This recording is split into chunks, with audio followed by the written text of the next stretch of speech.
Okay, welcome back to all of you guys. I'm going to start with our mid-morning session here, sharing this topic of practicing in a world of the unknowing, relationships with non-practitioners.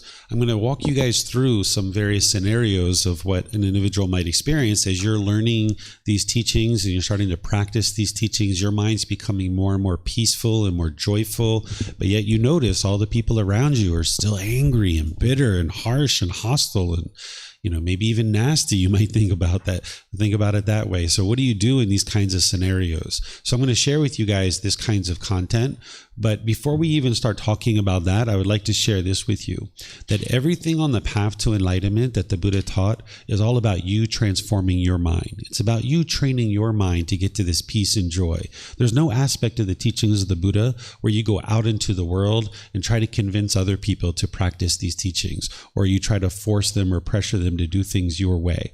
That's very unwise, because as long as you're doing that out of craving, out of desire, out of wanting them to be a certain way. So sometimes people think when you're learning a certain teachings like the Buddha, that the more people we can convince to do things our way, the better the world will be. That's not the way the teachings of the Buddha are. It's all about you focusing on developing your practice. When students first start learning with me, I teach them to be independent practitioners. I don't teach them to be a follower or a devotee or anything like that. I teach them that you are your own individual practitioner. You are looking to get to wisdom, and I'm like a tour guide. I'm guiding you along this tour and kind of pointing out to you the things that you need to learn, and then I'm helping you with books and videos and podcasts and personal guidance and all these different things. But you're doing the work on this path to enlightenment, and you would always like to remember that it's you doing the work. It's not about you convincing your husband or your wife or your boyfriend or girlfriend or your children or your coworkers or your boss to do one thing or another. If you're putting yourself in a situation where you're attempting to convince somebody else to do something, this is pressuring them and putting expectations on them. And like we just talked with true love, you're not interested in putting your expectations on people. But there are ways to skillfully help people to learn a little bit about the teachings. And I did this with my son. I did this with my wife. I do this with other people, where you can kind of politely help them. And basically, if they're asking for guidance, if they're asking for advice and they're interested in that, that's an ideal time to share something with them. But if someone's not asking for you to share teachings with them about the Buddha, there's no reason for you to share that. That would just be coming from your own craving, your own expectation. This is unsolicited guidance, right? And oftentimes the ego is in there wanting to share something that you know with somebody else. But in situations where you're trying to teach somebody, you would only like to do that if somebody's interested. So I share teachings with people who have a sincere interest in learning and practicing the teachings. If you don't come to the temple or come to the classes or meet with me online or connect in our Facebook group, I'm not able to help somebody. Someone needs to decide that they would like to learn. If someone hasn't chosen to learn and understand the teachings, they can't learn. You can't force somebody to get to enlightenment. It's not possible, because each person, there's a 1,000,001 decisions that they have to make in order to get to enlightenment, essentially, and you can't force somebody to make those decisions. If it was possible for us to change the world, then the world would already be changed, because there would be no such thing as prisons, there would be no such thing as murders and rapes, because a bunch of us would get together and go out into the world and change other people. But this practice isn't about changing other people. It's about improving your own mind and changing your own mind. And if you stay with that, that's where you'll see the real improvement and the real growth. The more you go out into the world and try to change other people, this is misunderstanding the problem. It's thinking that the problem is external when the problem is really, truly internal. So I'm going to share a bunch of teachings with you here that are going to help you understand this. But first, let's talk about what a non-practitioner is. What a practitioner is someone who's practicing the teachings of the Buddha. If you're learning and practicing, you're awakening to certain wisdom that other people aren't going to know. You're going to know things that other people aren't going to know. And you shouldn't think about that in a conceited way or an egotistical way, but just being humble. Understand that by you learning and practicing the teachings of the Buddha, you're going to understand things about the world that other people don't understand. And when people come to you with certain problems and certain challenges that they're struggling with, to you it's going to seem so easy because you'll have certain wisdom about the world that other people don't have. But for that person, they're really struggling. So what I refer to a non-practitioner as is somebody who's not practicing the teachings of the Buddha. They're not actively learning the path to enlightenment as taught by the Buddha. The Buddha referred to these types of people in his teachings as an untrained worldling. A worldling is someone who's holding on to the world, wanting the world to be a certain way. If the world is this way, then I will be happy. But if the world isn't that way, I'm going to be angry and bitter and harsh. So as long as you're holding on to the world, wanting it to be a certain way, when you watch the news, you might get angry. Right? Because you see things in the world that are happening in a way that you don't want it to happen. And now you get angry and frustrated or irritated. But you can get liberated from all of that by not holding on to the world. But somebody who is off the path to enlightenment, who doesn't understand these teachings, that's why the Buddha calls them an untrained worldling, because their mind is not trained and they're holding on to the world tightly. I refer to this person as a non-practitioner. So while there's this idea of a non-practitioner, you shouldn't develop through this talk that I'm sharing with you or any other time kind of an us versus them mentality. It's very unwise to categorize people and label people for any reason whatsoever, including, those of us who are learning the teachings of the Buddha are doing one thing and those people are doing something else. If you separate people that way and you label people that way, that would be really unwise. That would be the mind's ego. That would be you kind of pushing people away. So while I'm talking about this individual or these groups of individuals, of non-practitioners, it's important that you understand that I'm not coming from a place of us versus them. It's really unwise to think that way. But it's just acknowledging that there are certain people in the world who learn and practice these teachings and they're going to have certain wisdom. And there's other people who aren't going to be practicing these teachings and they're not going to have those same wisdoms. And this is where you will potentially struggle. So a non-practitioner is going to think about the world in a different way than a practitioner. They're not going to understand the Four Noble Truths. They're not going to understand the problem is discontentedness. They're not going to understand the cause of that problem is craving, desire, attachment. They're not going to understand the elimination of that problem, which is to eliminate craving, desire, attachment. And they're not going to understand the complete solution, which is the path to enlightenment, the Eightfold Path. This is what I teach in all of the courses that I share. So because they're not understanding what the true problem is, they have what's called wrong view. When you get on the path to enlightenment, one of the first things you learn is the Four Noble Truths. And this will help you to establish right view. What right view is having the right view of the world, that it's your own mind that's causing your discontent feelings, that it's your own cravings, desires, attachments that are causing this. What wrong view would be to blame other people for the feelings that you experience. If you blame other people for the feelings that you experience, this would be wrong view. And maybe you do have wrong view right now, and that's okay. That's where you are in your journey. But a non-practitioner, someone who doesn't understand the Four Noble Truths, they're going to have wrong view. And you might find yourself in relationships where people are blaming you for the feelings that they're having. You can get to a point where you've broken through and you've seen the truth in the Four Noble Truths so clearly that you'll know with 100% certainty that you are not causing somebody else's feelings. Just like they can't cause your feelings, you're causing your own feelings. You can't cause somebody else to have certain feelings. Any kind of feelings that they're experiencing internal to their mind, they're causing that themselves, but they don't necessarily realize that, because as a non-practitioner with wrong view, they don't understand the wisdom of the Four Noble Truths, even though you may. So you may find yourself in relationships where people are blaming you, and maybe constantly blaming you. Maybe your parents, your brothers, your sisters, maybe your life partner, your children, maybe your boss or your coworkers are blaming you for the various feelings that they're experiencing. And this can be a real struggle as you're learning these teachings and you're trying to establish right view, that other people are blaming you for the feelings that they're experiencing. So because they most likely have this wrong view, they're going to continue to struggle. They're going to continue to misunderstand this craving, desire, attachment, and they'll just constantly struggle, blaming you for the feelings that they're experiencing. They're most likely not going to understand true love, which is the topic I just taught you. Right? And this is where if you're in a relationship, say like a life partner, and they go on a business trip and they're like, honey, did you miss me? You might say, no, I didn't miss you. Why? And then they're like confused. They think that, what, this person doesn't love me or what? What's going on, right?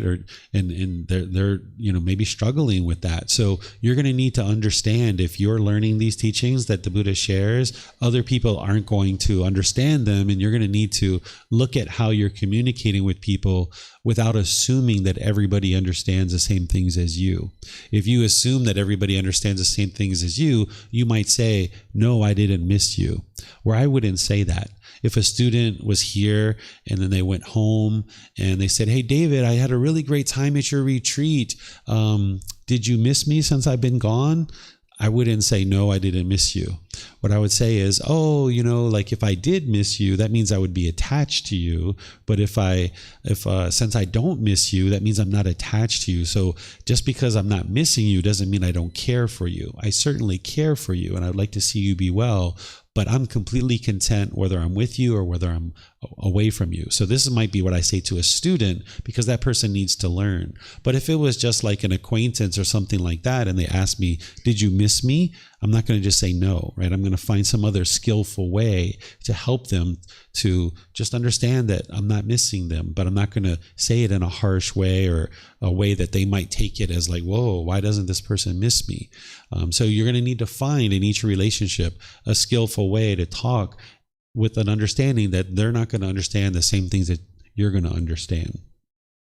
So this individual that I'm referring to as a non-practitioner, whether they're a life partner, whether they're your children, whether they're a boss or a coworker or a neighbor, maybe they're your mother, your dad, your brothers or sisters, they may not be cultivating the wholesome qualities. If you're coming to a temple like this, if you're learning with a teacher, if you're reading books, if you're doing this inner work, you're working on becoming a better and better human being, essentially, is what you're doing. That's what the path to enlightenment is. Like I mentioned, the Buddha didn't teach rites, rituals, ceremonies, and worship. He didn't teach a bunch of beliefs. He taught you to do this inner work to become a better and better human being through cultivating wisdom. And as part of that, you're doing this inner work to develop wholesome qualities. Essentially, the way that I think about the teachings of the Buddha is it's like a self-help program is essentially what it is. And it's been around for 2,500 years, so it's well vetted. It's been tried and tested for many, many years, and it's still around because it actually works. Essentially, what the path to enlightenment is it's to heal from what hurts you so that you never need to hurt ever again. By the time you get to enlightenment, you'll never hurt ever again. You'll never experience any more painful feelings. So you might be on that journey as a practitioner to develop this wisdom and be your own independent practitioner and do this inner work and do this self-help work and cultivate wholesome qualities, becoming a better and better human being, learning how to live this better way of life. But other people may not be. They may not be cultivating these wholesome qualities, and that can be a real struggle. If you're in a life partner relationship or your children or your parents, to see that your mind is becoming more and more peaceful and more joyful, and then to see other people are still experiencing this disgruntledness and this bitterness and hostility, it can be a real challenge for you. So you're maybe actively working to eliminate these unwholesome qualities and cultivate wholesome qualities, but other people aren't around you. So this is what describes kind of like what a non-practitioner is, to show you this difference between what an individual on the path to enlightenment would be doing versus someone who's off the path. And the vast majority of the world is not on the path to enlightenment, right? There's about 500 million people who consider themselves Buddhist. But out of those 500 million people, very few people are actually learning with the original teachings of the Buddha. Very, very few. I've been to over 200 temples in my life, and I've only ever been to one temple that shares the original teachings of the Buddha based on his original words. That's less than 1%. So even out of that 500 million people who consider themselves Buddhist, which that isn't the entire world, that's only a fraction of the world, right? Those 500 million people only and that's out of 8 billion beings in the world. Out of that 500 million, there's a very small fraction of that is actually learning the original teachings. If you go around temples here in Thailand or other places, you do see a lot of rites, rituals, ceremonies, and worship. And as soon as you see that, you know that it's not the teachings of the Buddha. Or you'll see people praying to the Buddha. You'll see people feeding statues. You'll see people doing all kinds of different things that aren't the original teachings of the Buddha. Because he taught 2,500 years ago, his teachings have been changed and changed and changed and modified. Either overtly, people have changed them, or inadvertently, because they really lived as an oral tradition for so long that people inadvertently, in some cases, changed his teachings and modified his teachings. And he guided us to not do that. He knew that it would harm people if we changed his teachings, but not everybody learned his original teachings. So not everybody who's even Buddhist is doing this inner work. So you could sit down in a smoothie shop and somebody could start talking to you about Buddhism. And if you assume that they know the same things that you know, you might find that they actually don't understand them in the same way as you. I've had people come here before that come talk to me after class and they say, hey, David, I've been Buddhist for 30 years. I really appreciate what you're sharing. And they've even been ordained for 15 out of that 30 years, but they don't understand the very first teaching of the Buddha. I will ask them, what causes anger? And they say, oh, I don't know. I've never learned that before. But that's the very first teaching that you need to learn to get on the path to enlightenment. So not only are there these non-practitioners who are completely off the path to enlightenment, but even certain people who consider themselves Buddhists aren't necessarily practicing the original teachings of the Buddha. So you'll need to keep that in mind as you interact with people. Not that you need to check everybody, not that there's an ID card or anything like that, but just when you interact with people, don't assume or hold on to a certain perception. Don't cling to a perception that just because they're Buddhist, they've known and understood the same things that you're knowing and understanding. Because if you're studying with me, everything that I teach is based on the original words of the Buddha. This book series is titled The Words of the Buddha, The Path to Enlightenment, Revealing the Hidden. And you can independently verify the teachings that I share in the books and all the classes and courses. And not everybody's studying with those original words. There are certain pockets of people throughout the world that are studying with the original words of the Buddha, but not everyone. So this is what a non-practitioner is.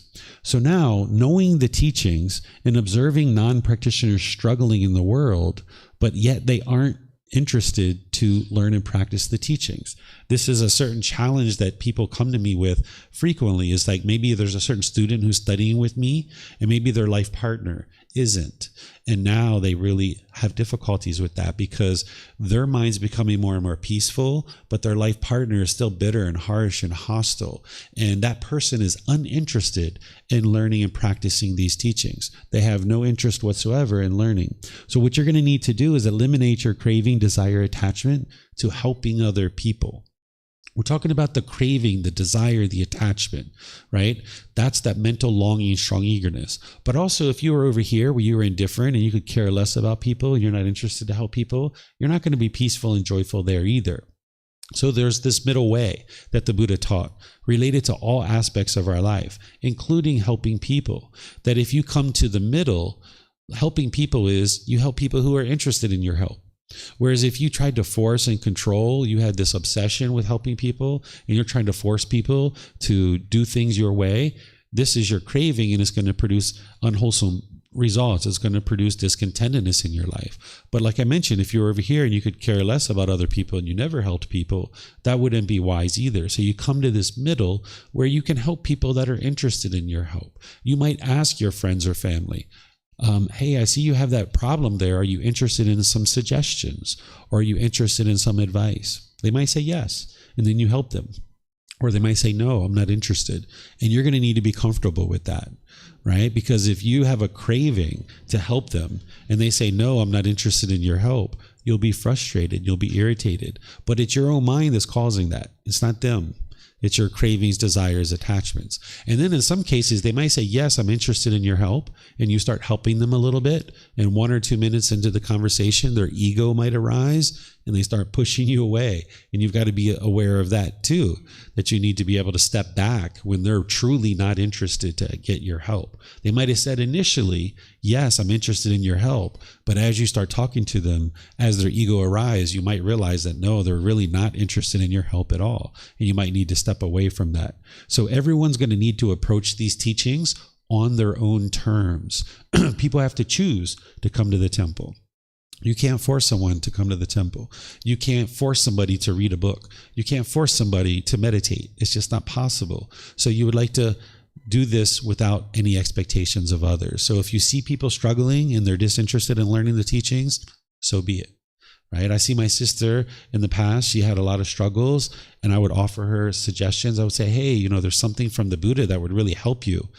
And she just wasn't interested, right? And eventually after 2 or 3 times of trying to help her, just have to let go and say, okay, they're going to continue to suffer.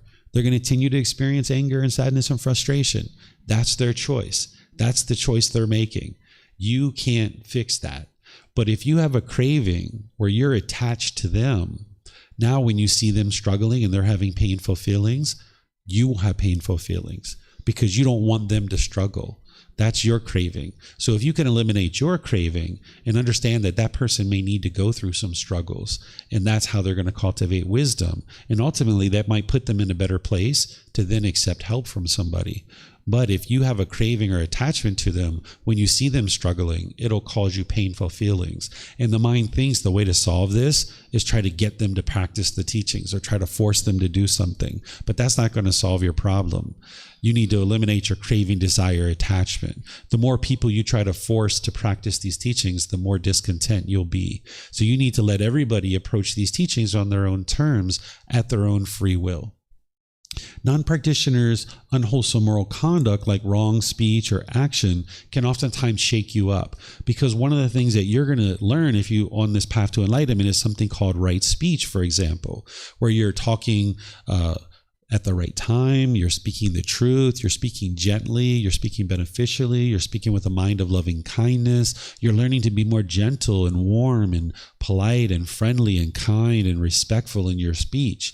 And that's something that you'll be able to practice in a community like this, because people here are interested in wholesomeness and they're cultivating their mind. And when we go out together for lunch and we go different places, people are being very warm and loving and kind with each other. But then when you go other places, people might be bitter and harsh and hostile with you. And you might really struggle in these situations, particularly if it's your mom or your dad or your brothers or your sisters, your life partner, your children. When these people are speaking aggressively or harsh with you, your mind might be shaken up by that. But the way that you solve this is not by changing them. You need to eliminate your craving to wanting everybody to speak a certain way, because you live in an impermanent world. Some people are going to be polite, kind, friendly, and respectful, and other people aren't.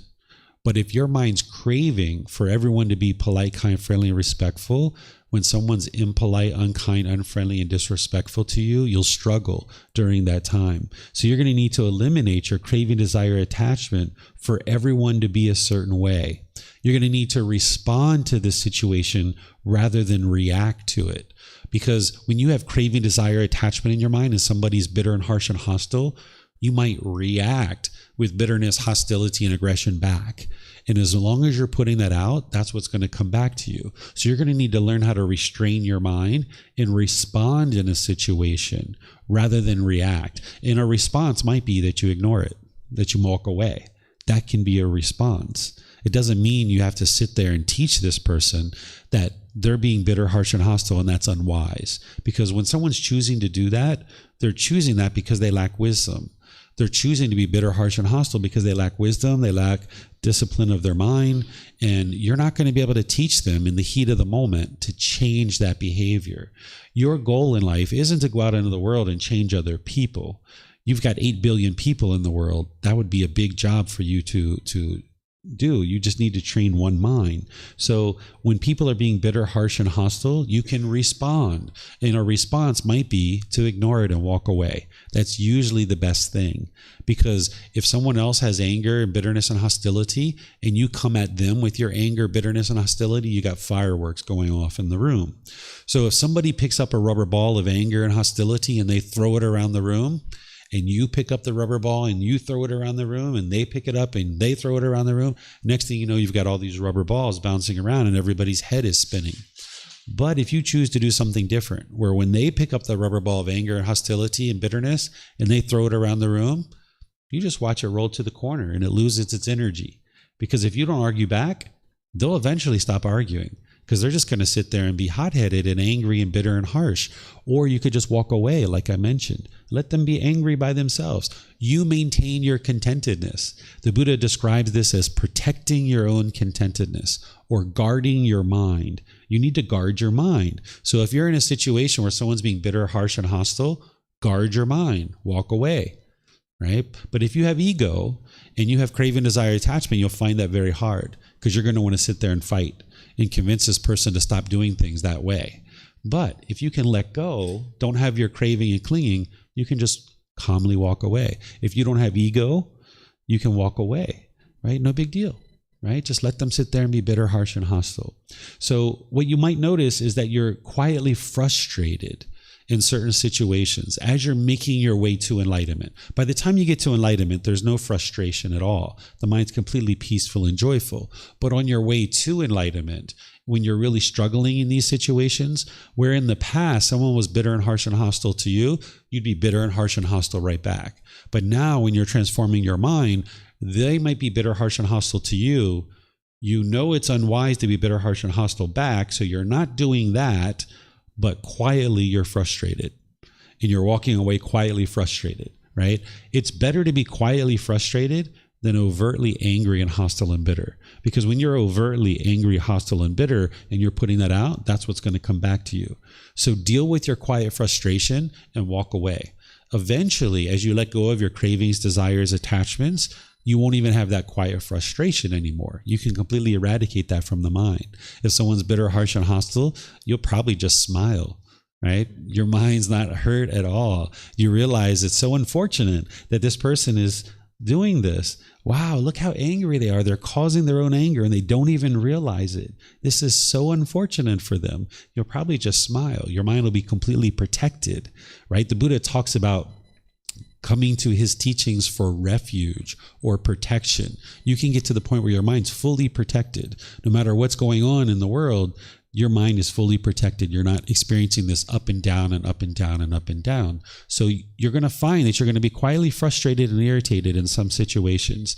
And that's better than being overtly angry and hostile. But now work on that craving, desire, attachment that's producing that quiet frustration and get rid of it and eliminate it from the mind. You can choose to move on from relationships while maintaining loving kindness and compassion for all beings, understanding any discontentedness that you experience is a result of your own cravings, desires, attachments. So what I'm sharing here is a healthy way that you can actually move on from relationships. Because as you're on your journey to enlightenment, right now, you probably have certain relationships that you have bitterness and hostility in. You and or the other person is bitter and harsh and hostile.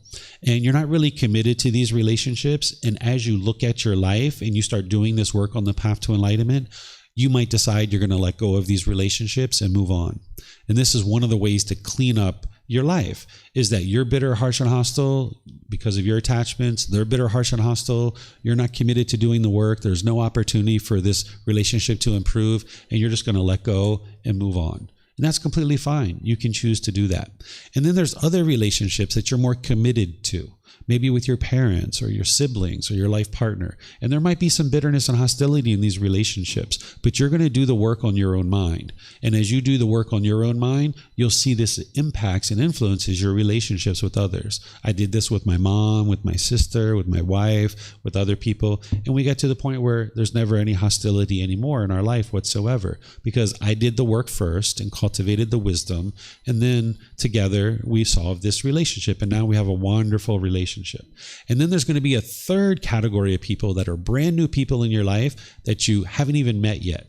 And now by learning and practicing these teachings, you're going to learn to be loving and kind and gentle and warm and caring with all these people. And that's all that you're ever putting out. And that's all that's coming back to you.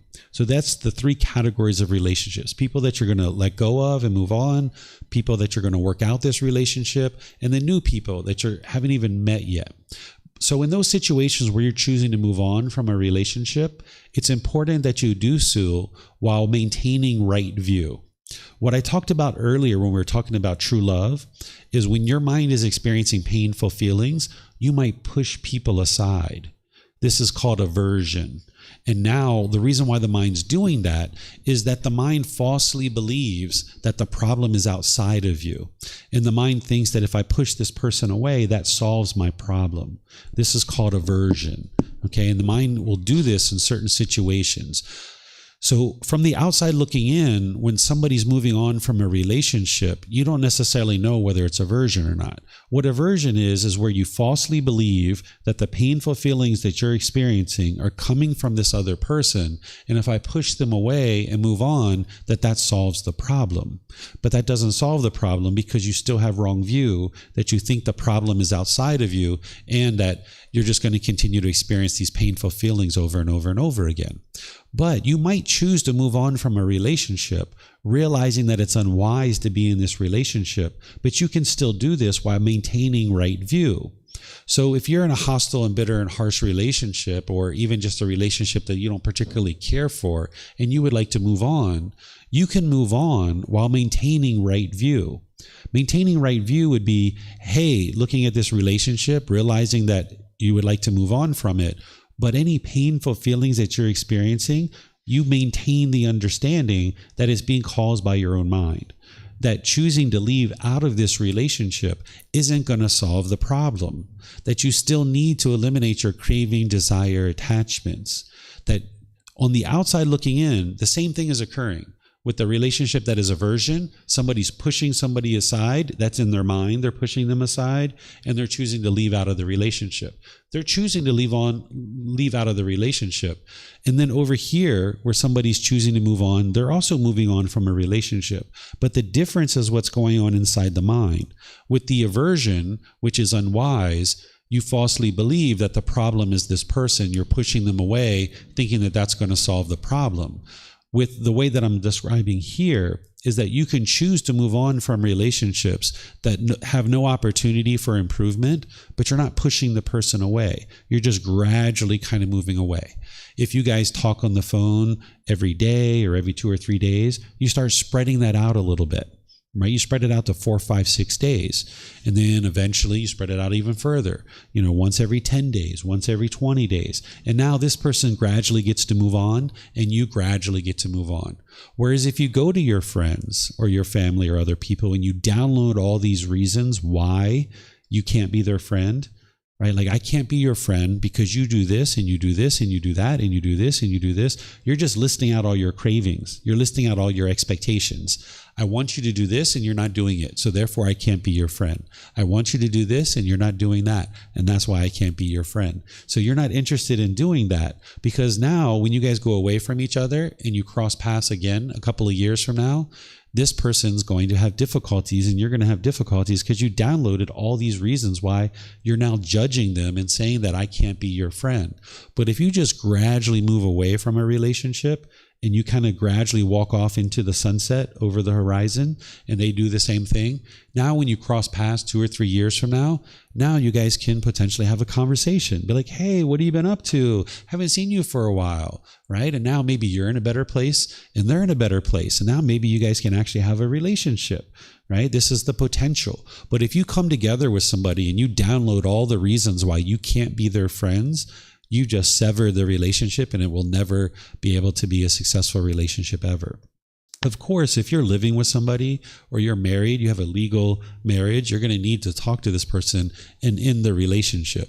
But you don't have to download all the reasons why you're ending the relationship. Sometimes we feel like when we get out of a relationship, we need to tell them all the things that are wrong with them so that we can leave with our own ego intact. We might think the reason why this relationship is ending is because of you. It's not ending because of me, it's ending because of you. Well, in reality, this relationship is ending because of both of you, right? You guys couldn't figure out how to have a harmonious relationship.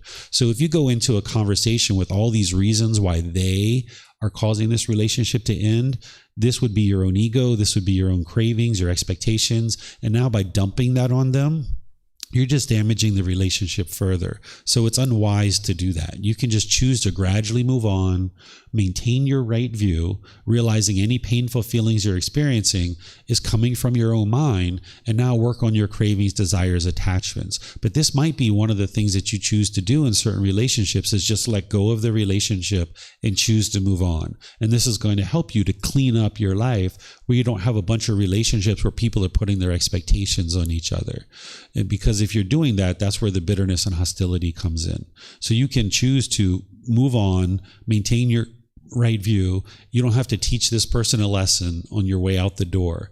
Any kind of wisdom that they need to cultivate, that's their responsibility to cultivate that. It's not your responsibility to teach them that they're being bitter and harsh and hostile. They need to figure all that out on their own. If they ask you, you could let them know, but it's unwise to just kind of download and dump a bunch of reasons on them why you can't be their friend. So you can just politely move on from the relationship, and then potentially you guys can rekindle something later in the future, but your mind can then fully let go and just move on. So you'll need to eliminate craving, desire, attachment, want, expectation, that all beings need to learn and practice these teachings, because you can't force someone to attain enlightenment.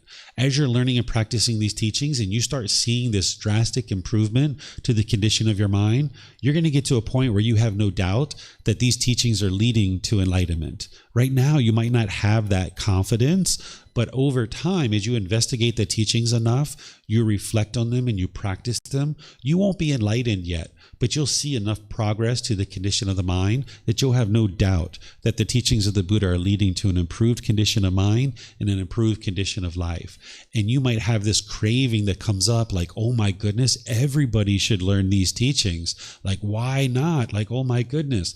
Well, yeah, of course, the whole world should learn these teachings. But if you have a craving for that to occur, it's not going to be successful. So the Buddha was interested in seeing everybody learn and practice these teachings. He knew that he had discovered the truth, but he didn't go off into the world with craving, desire, attachment to be able to share his teachings into the world. If he did, he would only be happy when people studied his teachings. And then when people didn't study his teachings, he would be angry or disgruntled or irritated. So you can go off into the world and share teachings like this without an expectation that everybody should learn them. So me too, I'm interested in seeing the whole world learn and practice these teachings. But I know that that needs to happen gradually over a long-term period, that it's not going to happen in my lifetime, but slowly but surely, I'm going to do whatever work I can to help however many people are interested in learning. And whoever decides to come learn and they have a sincere interest to learn, then I will help them. But that's not going to be all people. It's not possible for everyone in the world, because of the universal truth of impermanence, to learn these teachings today in this lifetime. So if you have this craving for everybody to learn the teachings, you'll be happy when people are learning, and you'll be discontent or angry or frustrated when people aren't learning. So if you eliminate your craving for everyone to know these teachings, then you can just stay with that independent journey that I was talking about, that you're on your own independent journey. If mom or dad or brothers and sisters want to be angry and bitter and harsh and hostile, that's their decision. If your life partner or other people are interested in doing that, okay, that's their decision. But you're going to work towards improvement. And remember, in some of those relationships, you're going to let them go. Whether it's a life partner or somebody else, you might choose to let them go and move on. That might be the way to clean that particular thing up. But it's not going to solve your discontentedness, right? Eliminating a relationship isn't going to solve your discontentedness. You need to eliminate your cravings for this relationship to be a certain way. That's what will get you to peacefulness and to joy. So any questions on any of this stuff that I'm sharing here?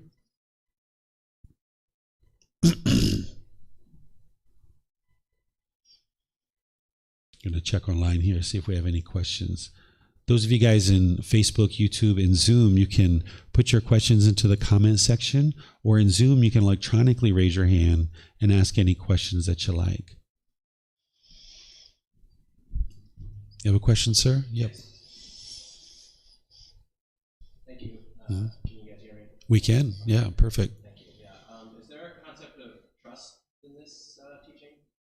Sorry, I'm a little unfamiliar with the books and the scriptures. Sure. Yeah.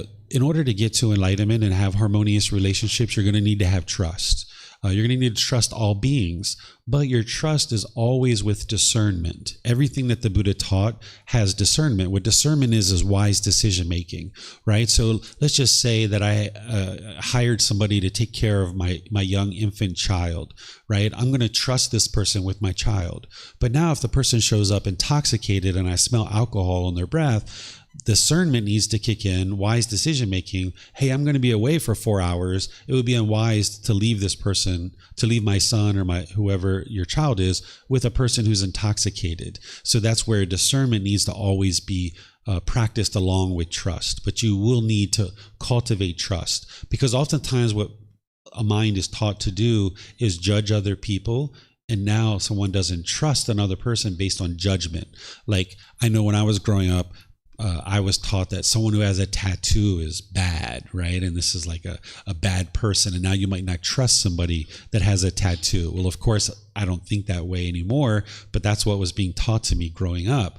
Well, if you're not trusting someone because of superficial things like that, that is a judgment, that would be unwise. But there needs to be discernment of things like someone who's intoxicated. It would be unwise to trust this person to stay with your infant child, for example. So yes, there is trust, and you need that in order to promote healthy relationships. Yes, ma'am. You guys are welcome to keep these mics with you, by the way. We have 6 of them. That's why we have so many, so that way you can just keep it with you and then pass it around as you guys have questions. Thank you for the teaching. I'm wondering, how do we know it's time to move on from the relationship, and it's not coming from attachment or craving for everybody to be a certain way? Okay. So if you look at the relationship and there's no possibility for you to improve and the other person to improve, that's a time when it's good to move on from the relationship. There's most likely a craving there for the relationship. So when you move away, it's going to feel kind of painful. And that's why the mind holds on to relationships that are otherwise unhealthy, because it doesn't want to feel those painful feelings of having to separate from this person. But being in the relationship is just as painful, perhaps, or even more painful. So there's probably some craving, desire, attachment there, although you can have relationships without attachment. That is possible. That's what you'd like to learn how to do.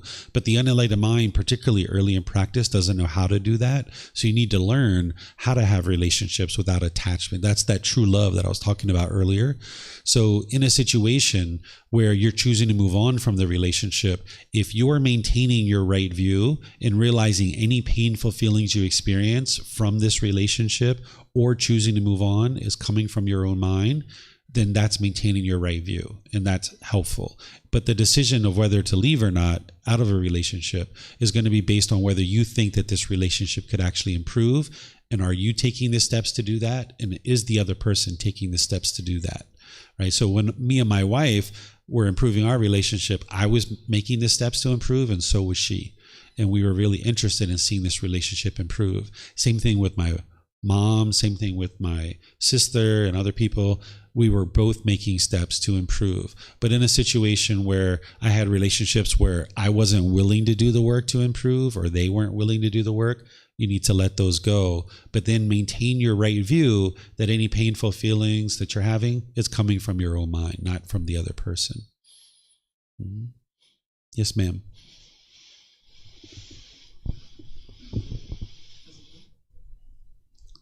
Yeah, when I have an unwanted feeling like anger and this and that, I recognize that it gets stronger when I attach an experience or a story to it. Mm-hmm. So is it helpful just to recognize I have now this feeling, I have now that feeling, to help myself not attach a story to it? Yeah. And the second question is... Let me do the first one first. Yes. So what you were just describing is what the Buddha describes as clinging to a perception. What a perception is like your views and opinions about the world, assumptions. Whereas if you cling to a perception, it's going to cause you discontentedness. So I'll give you an example of this. If you were training to be a police officers are trained to not cling to their perception. They're trained to investigate. So say if I was a police officer and I got a call on the radio that, hey, at this store down the street, there's a robbery, there's a man with a gun, and we need you to go there and solve this problem. And now when the police officer walks in, they see a person in a black hoodie with a gun over top of a person on the floor that's bleeding out with a gunshot wound. Well, if the police officer clings to their perception, they're going to walk in, pull their gun, and shoot that person with the black hoodie that's holding the gun. But they might have just shot the innocent person, right? That might have been the cashier that had the black hoodie and they had pulled out their own gun. or it might have been a customer. So what a police officer is taught to do is go into the store and say, hey, police, put your gun down. Because if this is an innocent person, they're going to turn, they're going to see the police and put their gun down right away. Whereas if it's a person who's there to do harm, they're going to point the gun at the police officer and try to shoot them because they know they're doing harm. So if you cling to your perceptions, your views and opinions about the world, your assumptions, you're going to run into all kinds of difficulties because the mind's clinging to a view or opinion about how the world seems when it's not actually the truth. So you would like to get to the truth in any given situation. So that's why the police officer is taught to ask questions. That's how you get to the truth. Hey, put the gun down. Who are you? What are you doing here? Right? And then the other thing I'll share with you, since the way you were talking, is rather than think that I am angry, something like that, the best way to do that is to think that the mind is experiencing anger. Whereas if you say I am angry, that assumes that there's an I here, where the Buddha teaches that there is no I, that there's something called non-self, that there is no I, there's no me. So there's a body and there's a mind, and they come together, and we call that a person. But if somebody thinks that I am angry, now you're adopting this and kind of internalizing it as if it's you. Whereas if you think about it as the mind is experiencing anger, but I can choose to let that go, because that's just the mind experiencing that. That's just an experience that the mind's having rather than holding on to that. So not identifying with the feeling as who you are as a person is really helpful, because then you can see that it's easier to let that go. Yeah, the second question is, I have learned that there are good feelings and bad feelings. Mm-hmm. But isn't it like this, that every feeling has a special energy? And if you don't judge the feeling to be good or bad, it's just a feeling. I don't think of feelings as good or bad. I don't think this way. We do talk about pleasant feelings, painful feelings, and feelings that are neither painful nor pleasant. And somebody else might think that the pleasant feelings are good and the painful feelings are bad. But the way that the Buddha teaches, and the way that I think as well, and the way that I teach, is that any conditioned feeling is unwholesome. Whenever your mind's forming a conditioned feeling, this is unwholesome, even the conditioned pleasant feelings. So for example, if your bank account is this and you get happy, it's only a matter of time before you feel sad.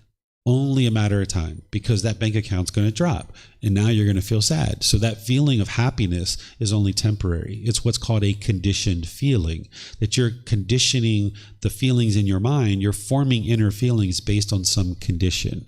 So you would like to get to unconditioned happiness or unconditioned joy, just like unconditioned love, where you just love all beings as they are. Well, if your bank account is this, you can be happy. If your bank account is this, it can be happy. If the bank account is this, you can still be happy, because you don't form your inner feelings based on this condition.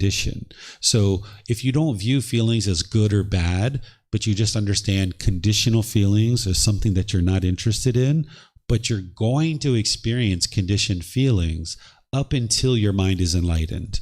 You're going to continue to experience these. But the more that you apply the training and the techniques that the Buddha teaches, your discontentedness will diminish more and more and more and more and more and more and more and more as you're applying all the factors of the Eightfold Path. And you'll be able to see that that's occurring because you know the situations where you were once angry or frustrated or agitated.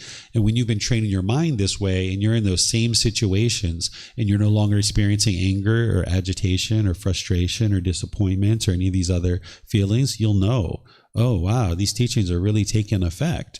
And some people have seen this as early as 2 days when I've been teaching classes and stuff. They've come in on a Wednesday and said, hey, I just got an email this morning that would have normally shaken me up, but I've been studying with you the last 2 days and doing these meditations, and, I understood, and I didn't get shaken up by that at all. And they could see within early as 2 days. So I don't think of it as good or bad. And you don't need these conditioned feelings. They don't actually help you. Sometimes people think that conditional happiness or excitement, that's what you live life for, right? You want that excitement. But if you understand that excitement is going to ultimately end you up in painful feelings like anger and sadness and frustration, then you become disinterested in conditional feelings. that you're disinterested in forming your inner feelings on some condition, but your mind doesn't know how to do that right now. So you're going to experience some conditioned feelings, but more and more you can get to this unconditioned happiness or this unconditioned joy where you wake up in the morning, you're joyful before you even opened your eyes. You're just already joyful. And now you go through your day, you're joyful all day. And it's not that you're bouncing off the walls. That's usually what we think about when we think about joy, is like someone's bouncing off the wall. No, that's conditioned excitement. What I'm talking about is you have this inner joy, this inner satisfaction, this inner fulfillment that is persistent all throughout your day. There's nothing that can shake up the enlightened mind. It doesn't matter. Even if your mom died, you wouldn't be sad. And it's not because you don't love your mom, because love is that genuine interest in seeing all beings be well. You love your mom, you would like to see her be well, but when you have attachment to your mom, you'll be sad when she dies. So you can be joyful despite your mother dying. You're not joyful because she died. You're joyful despite that she died, because you understand that she's impermanent. Of course she's going to die. Because she was born, she has to die. So when she dies, okay, this is impermanence. That's not the problem. The problem isn't that mom died. That's just impermanence. The problem is that the mind is craving her to be permanent. And when she's not permanent, your mind doesn't like that. So you can get to the point where you don't view these feelings as good or bad, and you can maintain your joy all day long, despite what's going on in the world. It doesn't matter what's happening in the world. And that doesn't mean that you don't love people and you don't care for people, but it's not love and care that's causing the painful feelings. If you attribute the sadness and anger and that's love, then when you see somebody at a funeral who's not grieving and they're smiling, then you might think, oh, they didn't love mom because they're smiling. No, they loved mom. They're just choosing to appreciate the time that they spent with mom. They're choosing to have gratitude and appreciation for that time rather than be disgruntled and angry at the fact that she's not here. Because the fact that she's not here is just impermanence. That's it. It's not anything wrong. It's just the impermanence. But if your mind's craving for permanence, then you'll experience these conditional feelings of pleasant feelings, painful feelings, and neither painful nor pleasant. The neither painful nor pleasant's like dissatisfaction. So if you were like on a bus and somebody came and sat next to you don't know, and maybe your body's touching their body, you might feel dissatisfied with that. That's the neither painful nor pleasant. It's not pleasant, it's not painful, it's kind of uncomfortable to the mind. And this is conditioned feelings. So I suggest that you think of them, that any conditioned feelings are something that you're disinterested in, and you're actually actively working to eliminate them through uprooting the causes and conditions that are producing them. The causes and conditions that are producing them is that craving, desire, attachment that I'm talking about here and I was talking about earlier. You're welcome. You can keep the mic with you if you like. There might be some more questions. Yes, ma'am. Hello. So my question was, we were discussing earlier about knowing when to move on, right? Mm-hmm. And when there's no possibility for improvement, or you're both not taking steps to improve, mm-hmm. a phenomenon I've seen in relationship a lot, myself, with friends, personally, professionally, is in partnership, people are motivated by that craving not to like lose someone, the attachment or whatever.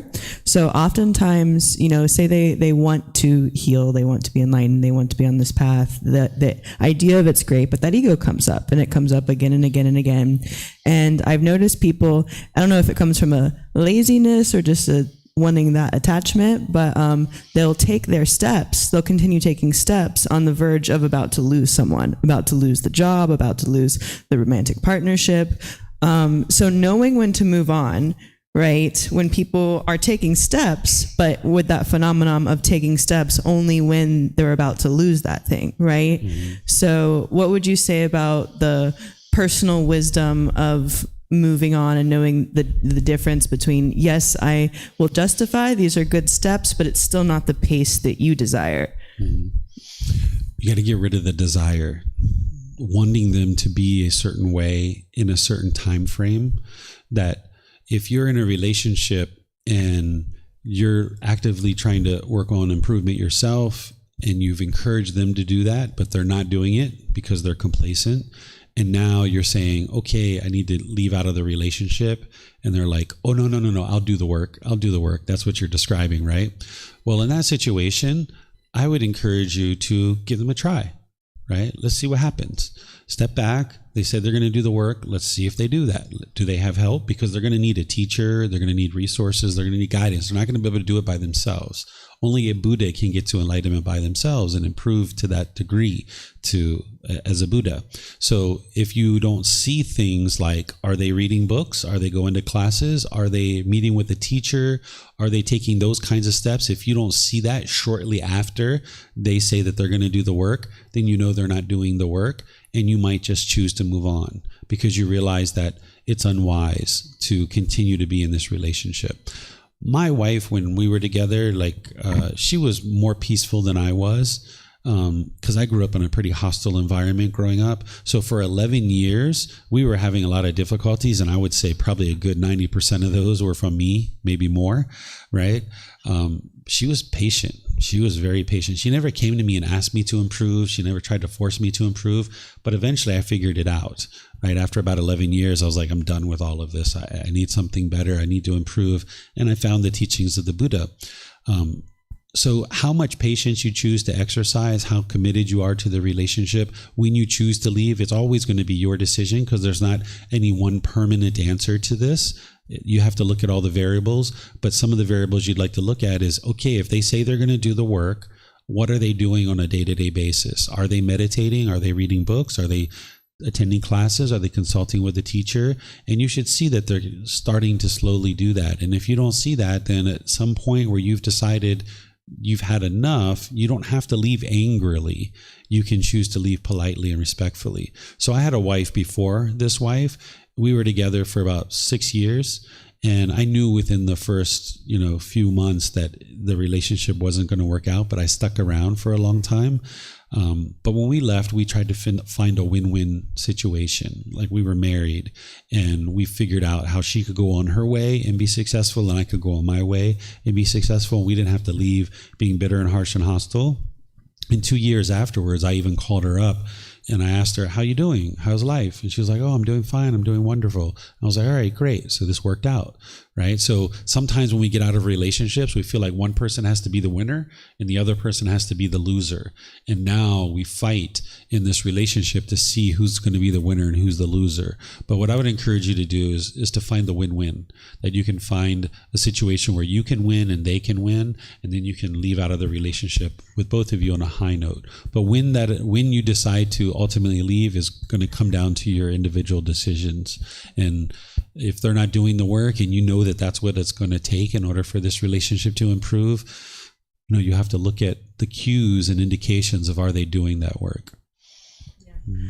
I think growing up in a culture where the virtues of forgiveness and patience were weighed a lot more than wise decision making. Mm-hmm. And I think that has definitely led to, and romantic relationships, it's kind of easy to see that reflection of leaving. Friendships, people you work with, and even small or big capacities, like there's a lot of, ways, I guess I'm still navigating that. Mm. Thank you. Yeah, and not wanting them to be a certain way is really helpful. I mean, in a life partner relationship, you need this person to be really on board with doing this inner work. And if they're constantly blaming you for things, this is really hard in a life partner relationship, because a life partner, it's like this, they're like the CEO or the COO of a company. If you had a brand new company and you're hiring a CEO or a COO, that's a very important hire, because your company is going to live or die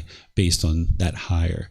And the same thing about your life partner, you're going to have either a really wonderful life or you're going to really struggle, depending on who you choose as a life partner. So you would like to choose somebody who's willing to do this inner work. And there's a class that I'm going to teach as part of this course of how to select wholesome friends and how to select a life partner. And I'm going to give you guys advice on how to do that, because who you choose to involve in your life has a big impact.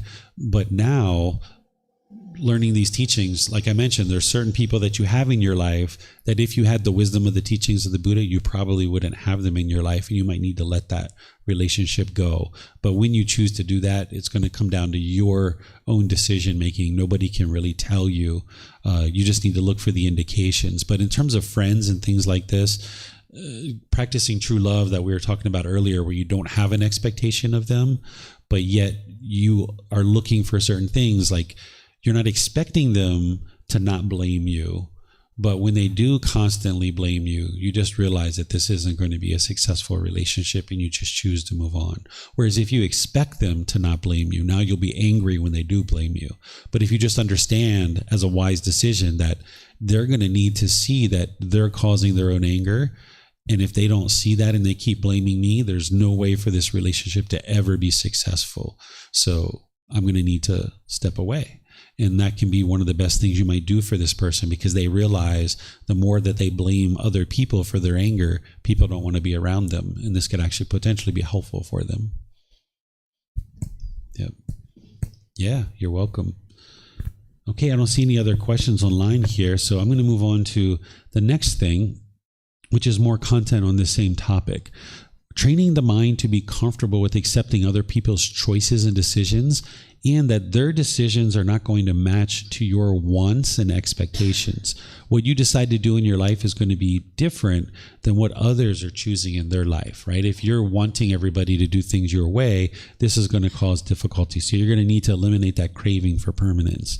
The problem is not that other people aren't practicing these teachings, but instead that the mind wants and expects other people to practice these teachings. You need to understand that you can disagree with someone's intentions, speech, and actions while choosing to remain peaceful, calm, serene, and content with joy. Sometimes when we're in relationships, we feel like if we disagree with somebody, or if somebody disagrees with us, then now we need to fight in order to convince them to agree with us. Sometimes people think that if someone disagrees with me, they're being disrespectful to me. Right? One time I woke up in my house. My wife does things completely on her own. One time I woke up to like drills and saws in my house, and I woke up and there was like 3 people in our house remodeling our house. My wife never spoke to me. She never explained to me what was going on. She didn't even give me a heads up. Like, hey, by the way, we've got 3 people coming tomorrow and they're going to be remodeling our house. She just went and did it on her own. Now, I don't advise that. I advise that if you have a partner, you should probably talk to them and let them know that you're doing these kinds of things. But my wife did this one time where she just went off and did this.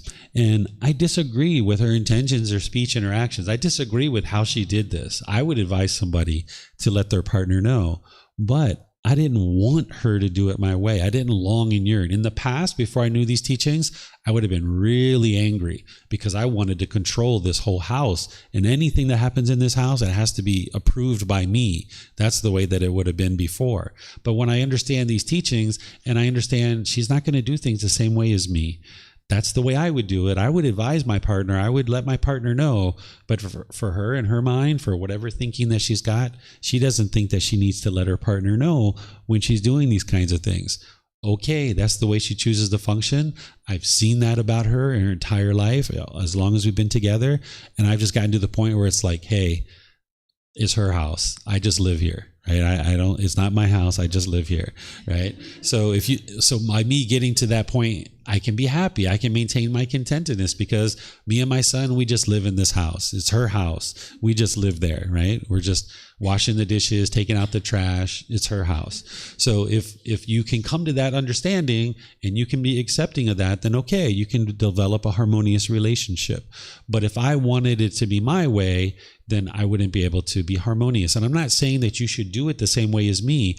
Maybe you would like to have a partner that's a little bit more, cordial in terms of discussing these kinds of things with you. And if that's something that you absolutely need in your life, then you're going to need to find that kind of partner. But this was something that I was able to let go of and just realize like, okay, she's going to make decisions on her own and she's not going to involve me. So if you can understand that you can disagree with others' intentions, speech, and actions. I disagree with how my wife does things sometimes, but I can still maintain my peace and my joy because I don't want her to be any different. However she chooses to be, however she chooses to make decisions, that's up to her. And I'll just maintain my peacefulness and my joy because I don't want things to be different or otherwise. So you can disagree with others' intention, speech, and actions while still maintaining this loving kindness and compassion. That's what we were talking about with true love. Loving kindness is a genuine interest in seeing all beings be well. Compassion is the concern for the misfortune of others. So I can disagree with someone's decisions while still loving the person. So my mom sometimes would come to me and she would say, David, I have this problem. I would like to get your advice.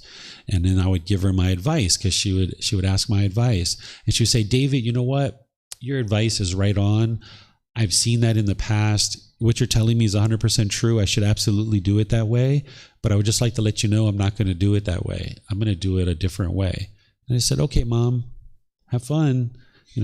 That's my advice. And she would come back 6 months later.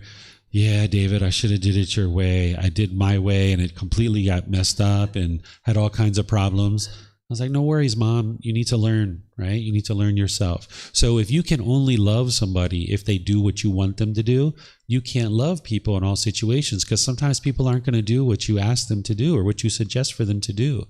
And in this situation, my mom was even soliciting my advice and asking for help, but she still chose to do something exactly opposite.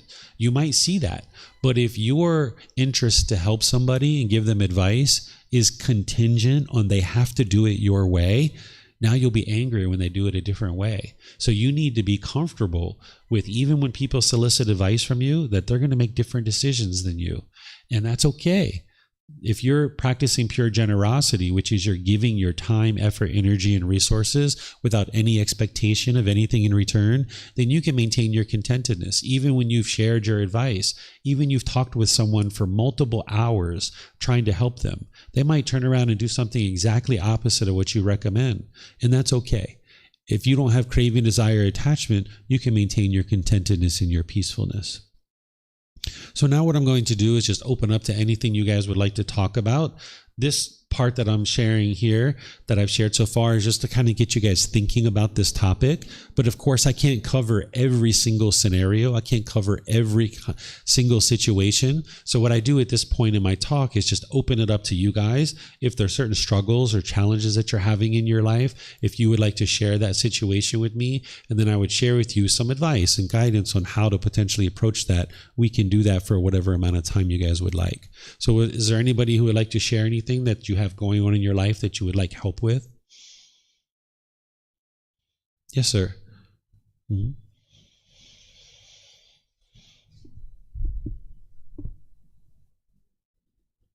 Thank you for all this. It was amazing until now, and I like how you tell your stories, and it makes me smile sometimes because I can feel it somehow. And I mean, with this, what you tell the last half an hour, I just currently moved on from a relationship, and I was probably it was a lot of cravings I put on the other person, and now it's looking at in reverse to that, you always start thinking, did I put too much expectation, or was it somehow just the unknowing, or I'm wondering if you can if it was maybe wrong, if it was maybe not the right time, or how to could deal with decisions you made, and then you come to some point of where you learn new things and think, was it the right decision? Did I do the good thing for me? Mm-hmm. So you hit the nail right on the head. It's the unknowing of true reality, that the mind just doesn't understand what it doesn't understand. In the unenlightened state, we refer to this as confusion or misunderstanding. Some people refer to it as ignorance or delusion. I don't use the word ignorance too much because it's kind of a derogatory word. I think of it as the unknowing of true reality, that the mind doesn't understand is causing its own problems because of craving and anger. It just doesn't understand in the unenlightened state. So whatever wisdom you had during that relationship, you didn't have that wisdom, and that person didn't probably have that wisdom either. So whatever you guys did in that relationship, I'm sure you walked away with more wisdom than you had when you first started. And that's where you can be thankful for that relationship. So my ex-wife, we decided not to be together ultimately, but I absolutely am thrilled with the relationship that we did have because I learned a lot. And all my ex-girlfriends, same thing. I learned something in each one of those relationships. We chose to no longer be together, but each time I was gaining wisdom. So if you think about your role in this life or your goal in this life is to acquire wisdom, no matter what you do, you can't fail because you're always gaining wisdom. Even if the relationship is over, you didn't fail because you gained wisdom in that relationship. Or if you had a business and ultimately it went out of business, you didn't fail, you gained wisdom through that experience. So you guys came to whatever decision you came to and you've decided to move on. And now you look back on that relationship and you figure out what was it that you were doing that was unwise, and you need to improve that. And what are the things you learned about that partner that you would prefer that your new partner either not have those certain qualities or have those certain qualities? So now you get better and better at selecting a partner. So like my first wife, one of the things that we came to understand after we were together for a few years is she wasn't interested in moving to Thailand. I was living in America and she's Thai. And I think it was about a year and a half into our relationship, I found out that she wasn't interested in living in Thailand. And I didn't even know what Thailand was when I first met her. I'd never even been here.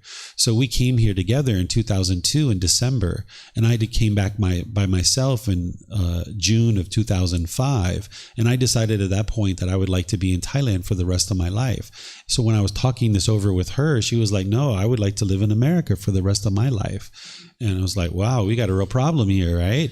So once I learned that, when I was looking for a new partner, on our second date, I asked my current wife, because I met her in America too, she's Thai, and I said, what are you planning to do with the rest of your life? Where are you planning to live? And I was like, are you planning to live in the US? And she's like, no, absolutely not. I'll be here for a maximum of 10 years, and then I'm going back to Thailand. I was like, perfect, green light, right? So you're going to learn those kinds of things as you're growing from partner to partner. So look at the things that you learned about this partner. You're like, wow, this is really interesting. I'd like to have these same qualities in a new partner. But then there are certain qualities that you're like, yeah, I'm not interested in having these qualities. So you're learning something, you're cultivating wisdom. But then also look for your own mind of certain things that you were doing in the relationship that were unwise, that you would like to improve upon, and then gain wisdom from that. And now you can improve in your relationship. And that's what life is continuous improvement. And then if you have something like the teachings of the Buddha to be that foundation, to be able to help you kind of compare and contrast of what would be wise and unwise, that's going to be kind of like your guiding light in life. But then you kind of reflect on what you're doing in life to cultivate more and more wisdom. And then this is how you can improve. So your next selection of a partner, it'll be better for you and for that person. Just like me, like I ultimately ended up selecting a partner that will now be together for the rest of our life. But it took me multiple girlfriends and a wife before I knew enough about this being and what I was interested in a woman. The same thing is true like my son's school. He's now in his third school. This will probably be the school that he's in for the rest of his up until he graduates high school. But the first school we went to, we didn't really know much about the schools in Chiang Mai. So when we selected that first school, we didn't know, and we selected what we thought was best at the time. But then we learned some things about that school, and then we made a second decision. We moved into a second school, and that school was better than the first school. But then we saw some things at that school that we didn't particularly care for, and we used that wisdom to select a third school. And now we feel like we finally found the school that would be best for him. This is what you're going to do throughout your life, whether it's a relationship, whether it's a job or occupation. You're going to change around different ones, or a school for children if you ever decide to have children. Or not everybody's going to have children, but if somebody chooses, this is another example of that. So you're cultivating wisdom all throughout your life, and that's what you would like to ultimately do, and then use the teachings of the Buddha as a foundation for that. Thank you very much. Mm-hmm. You're welcome. Okay, I'm not seeing any questions. Oh, you have a question? Go ahead, sir. Hello. This one's about my mom and my stepdad. They're kind of conspiracy theorists in a way and kind of think everybody's out to get them. And I really don't relate to that at all, but I want to tell them to chill out without doing that sometimes, because they work themselves up a lot, and it kind of rubs off when we have conversations. We'll have a normal conversation until it turns into, something along those lines. Sure. So there's a couple of things you can do here. the first thing is to eliminate any craving, if there is one, that they should be any different than they are. You know, that's how they're choosing to live their life, and that's the choices that they're making, and that's their life, and just love them as they are. Loving them doesn't mean you agree with everything they do. It just means you have a genuine interest in seeing them be well, right? So get to that point with them. But then, since they're your parents and you do have this compassion for them, this concern for their misfortune, keeping in mind that the goal isn't to convince people to learn and practice these teachings, sometimes what people might choose to do is send them a link to a video about the Four Noble Truths and say, hey, Mom, Dad, can you take a look at this? I ran across this. Tell me what you think, right? Like me teaching the Four Noble Truths, for example, because that's where you really need to start. Or buy them a book for a holiday gift or a birthday gift. You can't be attached to whether they're going to read that book or whether they're going to watch that video. But this is the way to kind of slowly slip in and give them an opportunity to potentially see something different than what they currently understand.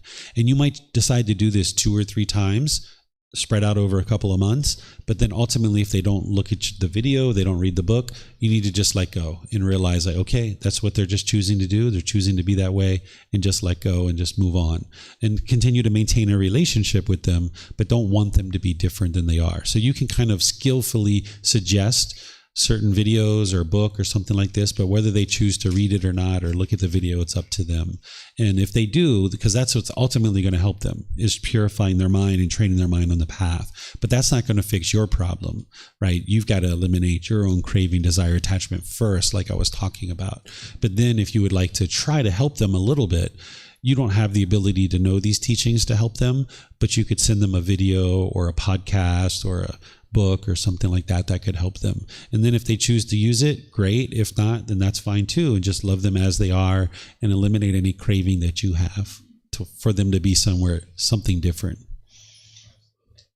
And that's one of the classes that I'm going to be teaching, is how to eliminate attachment to the people closest to you. Because a mom and a stepdad, it's easy to say, eliminate your attachment to them. Okay, how do I do that? So I'm going to teach you that.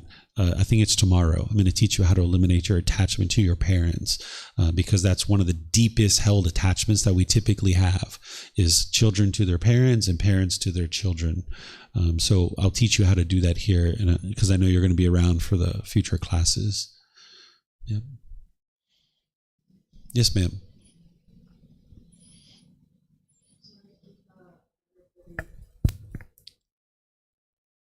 When you turn it on, just wait a moment and then it'll come on. Hello? Yep. I have a question about the practice, maybe. I've been learning Buddhism for a few years, and up to now I know the teaching, and it becomes a knowledge. When I do find the knowledge and actually doing the practice, walking the path, there is a big gap. Mm-hmm. So in your teaching, can you give me some insight about how we practice from knowing the knowledge and actually be the knowledge? Yeah, so the first thing that a student needs to learn is the Eightfold Path. That is your life practice. And it's the intellectual learning of that. Yes, you need to do that. And then you need to do the reflection to be able to independently verify it. But then you need to move it into practice. And the Buddha gives you tangible things, like he teaches you how to cultivate right intention or right thinking or right thought. And he gives you guidance on that. And then there's right speech and right action, right livelihood, right effort, right mindfulness, right concentration. It usually takes me a good 2.5 hours to explain the Eightfold Path. So I wouldn't be able to explain the practice to you just like right now in the next 3 minutes or so. But if you would like to learn this, I have it in books and audiobooks. I've recorded in classes. You can take certain courses and classes here where I'm teaching the practice, because this is all part of that practice, but it integrates into the Eightfold Path. You need to know that core central practice. On a day-to-day basis, what the Buddha is teaching an individual to do is practice generosity. You need to be practicing giving and sharing on a day-to-day basis, because that's what's going to help you eliminate craving, desire, attachment. You're going to need to practice moral conduct, which is right speech, right action, right livelihood from the Eightfold Path. The reason why he teaches moral conduct, because as long as you're putting out harm, harm is going to come back to you. So he's not teaching you rules or commandments to follow. He's teaching you the natural law of Gotama, this cause and effect or action and result, because as long as you're putting out harm, harm is going to come back to you. And you need to shut down any kind of harmful moral conduct that you have. So the second thing that he's teaching you to do on a day-to-day basis is the moral conduct that you need to gather from his original words through the Eightfold Path. And then the third thing that you're doing is practicing meditation. This is the training of the mind, like we did with breathing mindfulness meditation. You'd like to build that up 2 or 3 times a day for 30 minutes or more. But it usually takes 6 months, a year, even 2 years to build that up, to gradually build it up to that point. So when we talk about the way of practice, which is what do you do on a day-to-day basis in order to get to enlightenment, it's generosity, moral conduct, and meditation. But then there's this wider Eightfold Path, which is what you really need in order to get to enlightenment. These 3 things by themselves isn't going to get you to enlightenment, but that's essentially what you're doing on a day-to-day basis to really get started with your practice. But I would encourage you to learn the Eightfold Path through one of the resources that I share, because I use the original words of the Buddha to teach that to you, because that's when you can actually really truly see what he did teach and what he didn't teach, and now you can be more successful with developing your life practice. Okay, so I think it's lunchtime. So all of you guys here and all of you guys online, we're going to break for lunch. It's basically 12:20. So we're going to come back at 1:50, right? That would be, 1:50 would be an hour and a half. We take an hour and a half lunch break. So if you guys would like to come back and learn some more, I'm going to start again at 1:50, sharing the teachings on this next topic, which is sharing the path to enlightenment, how to guide children along the path. This is going to help you if you have children or you're thinking about having children, if you have nieces or nephews, but it's also going to help you even with life partners and parents, because there's ways to skillfully help people without them sitting down in a Four Noble Truths discussion. So if you'd like to come back at 1:50, we're going to start with this particular topic of sharing the teachings with others. So enjoy your lunch, and perhaps we'll see you after lunch. Okay. Thank you guys so much. Thank you so much.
Thank you again for watching. Enjoy your meditation.